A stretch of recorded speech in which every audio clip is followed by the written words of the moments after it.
Muli bwanji omvera athu kwina kulikonse kumene muli. Pakadali pano takutengerani Alexius Kamangira, lawyer amene anagwedeza dziko la Malawi, amene amatchula zinsinsi za akuluakulu anthu amene sitimaganizira Malawi muno, amenenso ali ndi chuma, ena ndi anthu otchuka.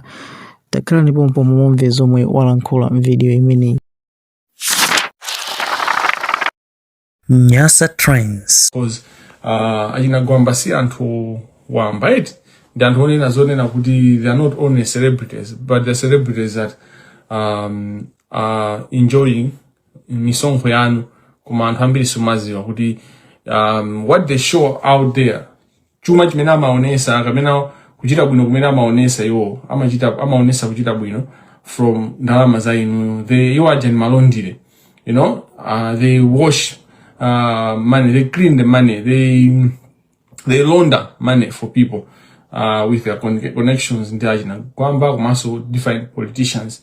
And so I have said to you repeatedly, kunena kuti ndalama zambiri, majority of people amene akubera ndalama Malawi akubera ni misonkho yanu. Ndalama atu akaba kumango nyengera akazi anu or mabadi or mahule or akazi awamba akazi amu street.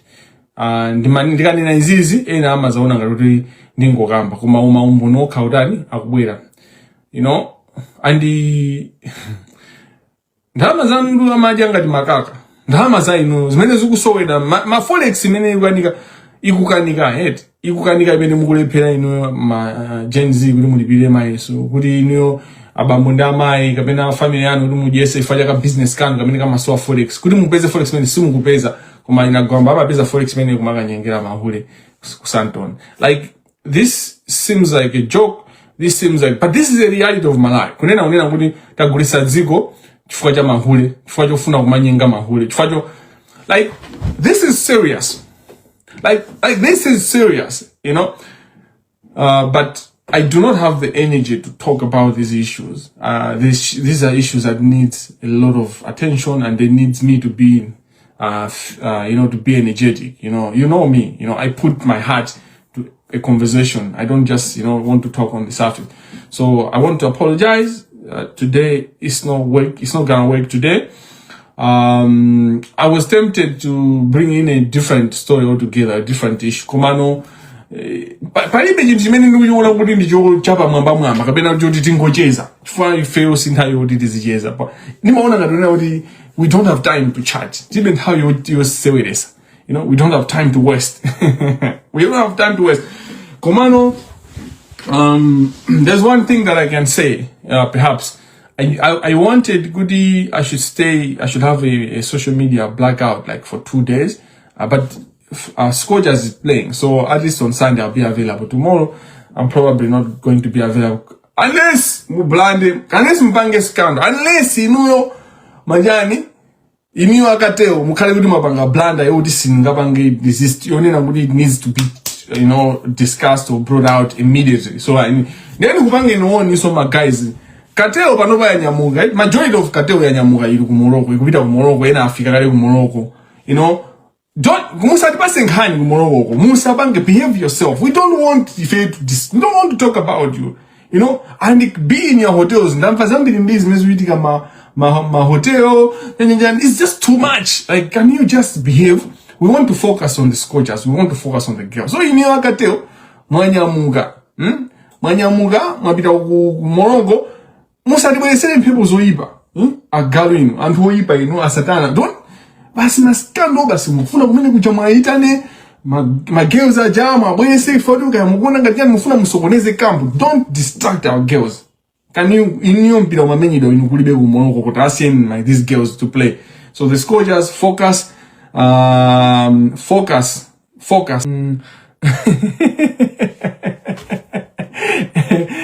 Not only at this point, even while they are waiting, I wouldn't also basa mimba mascojas, you know. My friend is saying that also basa mimba mascojas, these beautiful girls at this point. So I'm saying not just at this point. Musa basa pakada as maya many wow. Even after this, you know, akamabila mujamena jamuateleze mambo ina resa meada belege mimba kwa player wa scojas amangidwe. Ma parliamentarians Can you make a malamula just abangozi acha kuti zibambo ina neseka wakunja ka umala amata pleke mimba kwanzi sika ma player wa AFCON wa AFCON player wa Scorchers apasidwe mimba akapasidwa mimba amangiwe zibambo ina nese, you know, because we need to protect these tufunika titeteze azimaya amene wawa unena uni mpaka anakuja ni ku Brazil guys aja upira ufa they are going to Brazil ndipo ku Brazil kujatika vuta timu yose will be wanting to beat Malawi ka ndipo tukwenda kuti konzekeni 40 matimu onse azikaopa Malawi zina ngati ndife ma champions aku Africa aba bado olomba tati olosande tati tisawini ife we are the champions because how dare you kuma nena the Scorchers Africa final City Roller unena uda lose tipanga ziti zose zimene timakwanisa ife ngati Africa kupemphera kulimbikira pa ground zose kupanga zote. So mafuna kupereka point imene yonena kuti amene muli ku Morocco osapanga jina mbalala musasokoneze muzipanga zanu celebrate whatever you do zanu timaziwa zakumbali zimene mapanga ma ceremony zanu zochitika zanu sikuti kuziziwa kuziwa zimene mapanga pangani, but don't involve our girls komanso sizokhazo wanena iweyo mzangawe za mimbazo matenda omwe musapase chindoko chosathacho chindoko kumamaza ku blanta kunayamba chizonono choti mankhwala sichi kumamva. Do you know that kumamba chizonono choti mankhwala, so don't give, you know, even magazi odabwisa magazi don't touch these girls, just leave these women alone please. Yeah, so farm president leader of delegation Feridosi kwimisanjirezo ateteze na tsika nawo tambozoti mu malo wa ma hostel mapeza kuti not ma hostel ma hotel rooms mapeza kuti ena yachisawa kwabwera mene mafuna kwabalalisa tsika nawo. Don't allow these things, you know. If you need to use the police is available, all that. So why we don't nesmasi anayamba na ndi tonderai banda andanayo anayamba na ifana nalanda na mamuna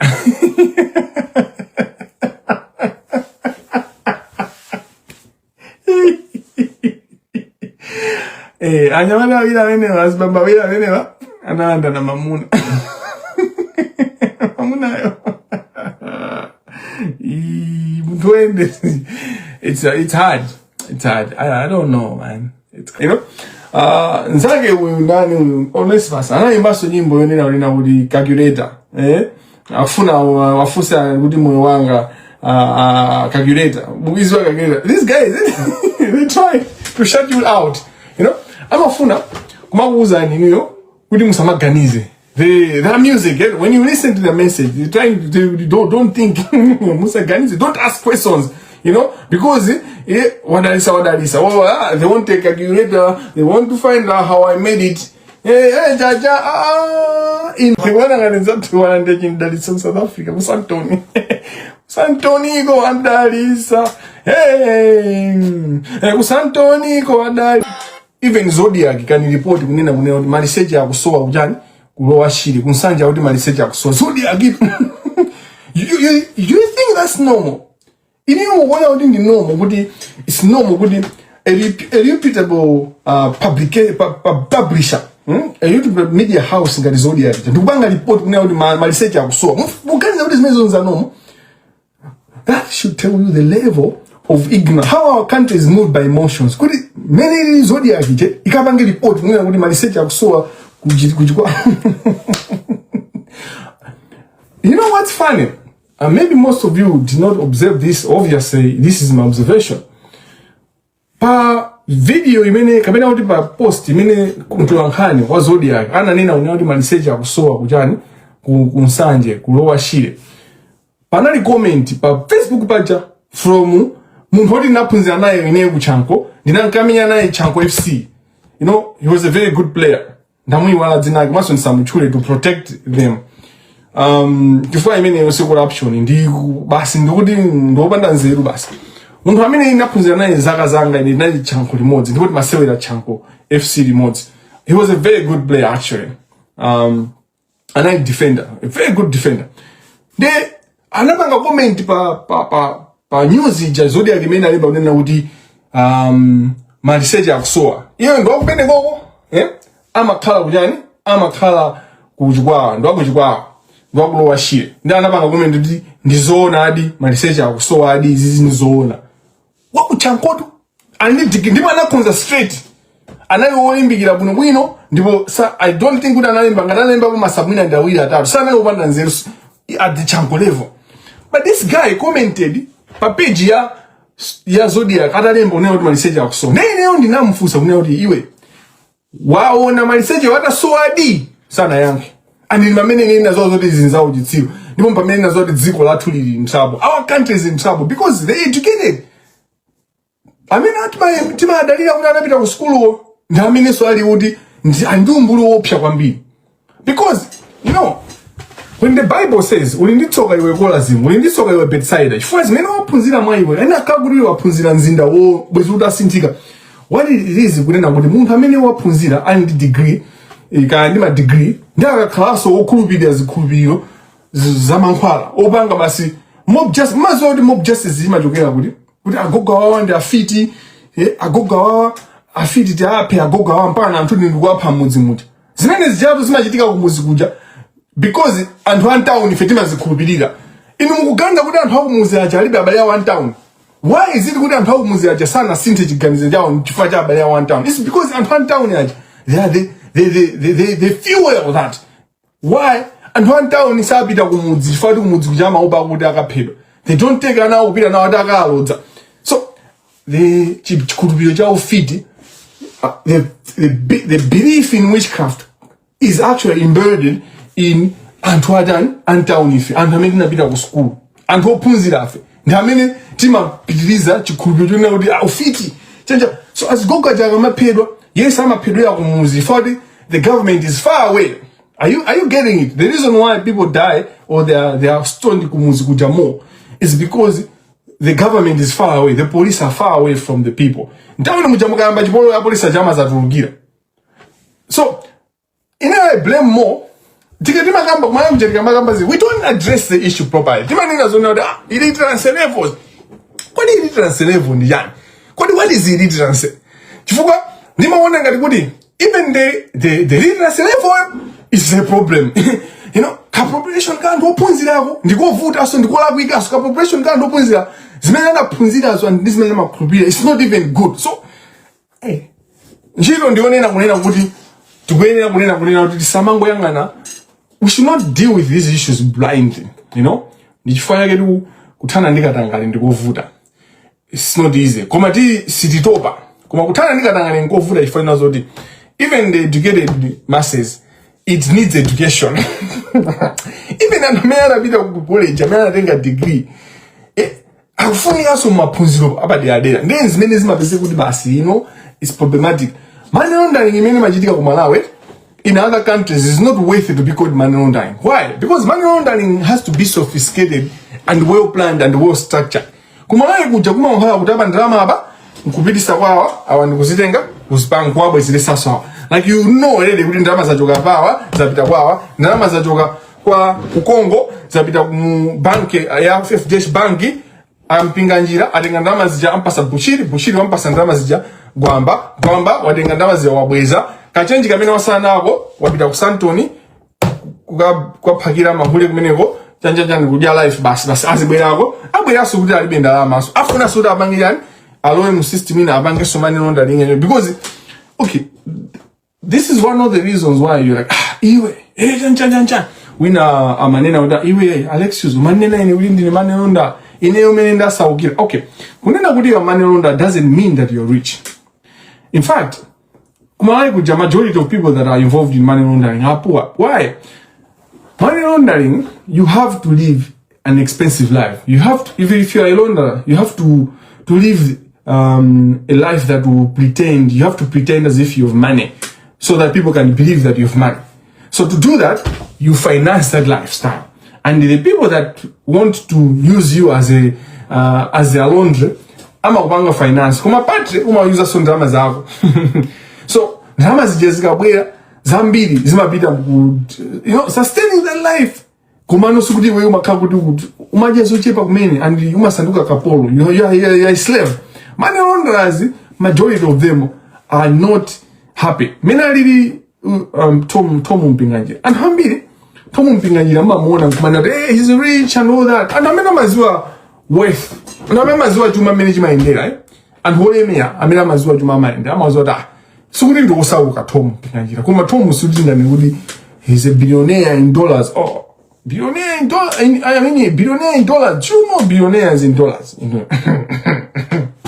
But anyway, this is not about Tom. The point I was buttressing is the point that we need to be a nation that is moved by ration and not emotions. We are moved by emotions, you know. Tima kala and honena unena kudi tindima ganizidwa ngumbi. Tima ganiza ngadi ngumbi. Tima ganiza ngadi njuchi. Njuchi mozi kakosogwa zuzu.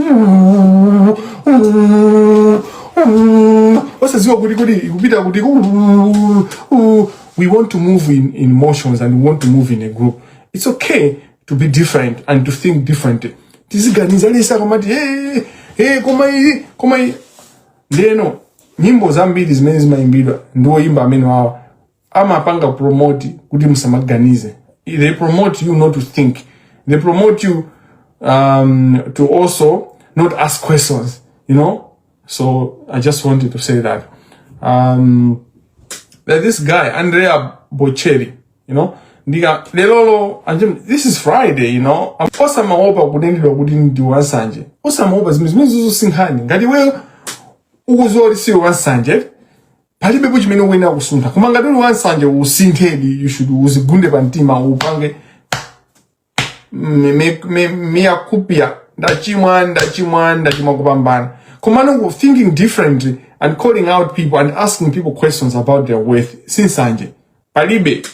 If you're asking people to explain their worth, to explain where they got their money, the money they are spending or the money they are saving, it's not jealousy. It's accountability. It's called accountability. These people call it jealousy because they don't know accountability and they don't want to be accountable. So that's when wasanje ndimamene umaina kuipasa moto kuti anthu ajapange explain. Umazozo dalibe my explanation. So anyway, za Kandulu, za Martha Jizuma, ndi za Nzanga uyu gwamba tikamba Monday komano timvereni a part of affairs of the heart but ndeno kenako no timvereni